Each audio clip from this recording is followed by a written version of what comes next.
The concept that global warming is a satanic mission to undermine Jesus is a notion that has been circulating among certain religious groups. This idea stems from the belief that Satan is trying to destroy God's creation and thwart Jesus' plan for humanity. Proponents of this idea argue that global warming is not just a natural phenomenon, but a deliberate attempt by Satan to bring about chaos and destruction to the earth. According to this perspective, Satan is using global warming as a tool to undermine Jesus' teachings and ultimately God's plan for humanity. By causing destruction and chaos, Satan aims to turn people away from God and towards worldly and sinful ways. This idea is often linked to the biblical prophecy of the end times, where it is said that the earth will face great tribulations and challenges before Jesus' second coming. Some argue that the push for environmentalism and climate change mitigation is actually a satanic play to control people's lives and dictate how they should live. They claim that the emphasis on reducing carbon emissions, using renewable energy, and conserving natural resources is actually a way to restrict people's freedoms and impose a secular, humanistic worldview.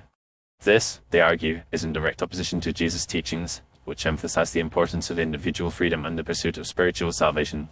Moreover, some proponents of this idea point to the fact that many environmental organizations and climate change activists are often at odds with Christian values and principles. They argue that these groups often promote a secular, humanistic worldview that is antithetical to Christian teachings, and that their efforts to address climate change are actually a way to undermine Christianity and promote a satanic agenda. However, this idea is not supported by scientific evidence, and it is not a view that is widely accepted by the scientific community or mainstream Christian denominations. The overwhelming consensus among scientists is that global warming is a real and pressing issue caused by human activities such as burning fossil fuels, deforestation, and land use changes.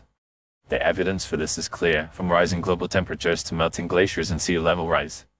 Furthermore, many Christian denominations and organizations are actively engaged in environmentalism and climate change mitigation, seeing it as a moral and spiritual imperative to care for God's creation. They argue that Jesus' teachings emphasize the importance of loving and caring for one's neighbors, and that this includes protecting the natural world and ensuring a sustainable future for all. In conclusion, while the idea that global warming is a satanic mission to undermine Jesus may be a compelling narrative for some, it is not supported by scientific evidence or widely accepted by the Christian community.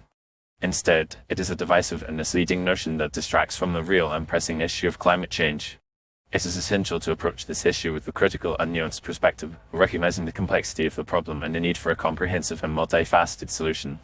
By working together and relying on scientific evidence and spiritual values, we can address the challenge of climate change and create a more sustainable and equitable future for all.